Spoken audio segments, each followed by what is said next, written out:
नरेंद्र मोदी सरकारनं देशात कामगिरी आधारित राजकारणाची सुरुवात करत मतपेढीच्या राजकारणाचा अंत केला आहे, असं रेल्वेमंत्री अश्विनी वैष्णव यांनी म्हटलं आहे.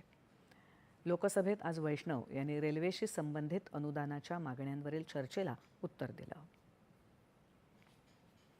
गेल्या दशकभरात रेल्वे क्षेत्रात आमूलाग्र बदल घडले आहेत. त्याचवेळी रेल्वेची आर्थिक स्थितीही सुधारली असल्याचं ते म्हणाले. यंदाच्या अर्थसंकल्पात रेल्वेसाठी केलेल्या तरतुदींचा प्रत्येक राज्याला लाभ मिळणार आहे. रेल्वेच्या विद्युतीकरणामुळे जवळपास 6,000 कोटी रुपयांची बचत झाली आहे. 47,000 किलोमीटर मार्गावरचं विद्युतीकरण पूर्ण झालं आहे. भारतानं जगातली सर्वात शक्तिमान हायड्रोजन रेल्वेगाडी बनवल्याचंही वैष्णव यांनी सांगितलं. या चर्चेत बोलताना तृणमूल काँग्रेसच्या शताब्दी रॉय यांनी देशात 341 गाड्यांमध्ये खानपान सेवा नसल्याचा मुद्दा मांडला. श्रीकांत शिंदे यांनी चर्चेत बोलताना वंदे भारत गाड्यांमुळे भारतीय रेल्वेचा चेहरामोहरा बदलला असल्याचं मत मांडलं.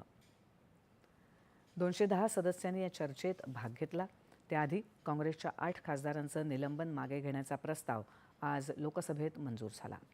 यावेळी लोकसभा अध्यक्ष ओम बिर्ला यांनी संसदेची प्रतिष्ठा जपण्यासाठी सर्वांनी सहकार्य करण्याची वचनबद्धता दर्शवण्याची सूचना केली. सभागृह नीट चालण्यासाठी सर्वांनी मर्यादांचं पालन करणं आवश्यक आहे. नियम कार्यप्रक्रिया ही संसदेची परंपरा पुढेही राहिली पाहिजे, असं मत संसदीय कार्यमंत्री किरेन रिजिजू यांनी व्यक्त केलं.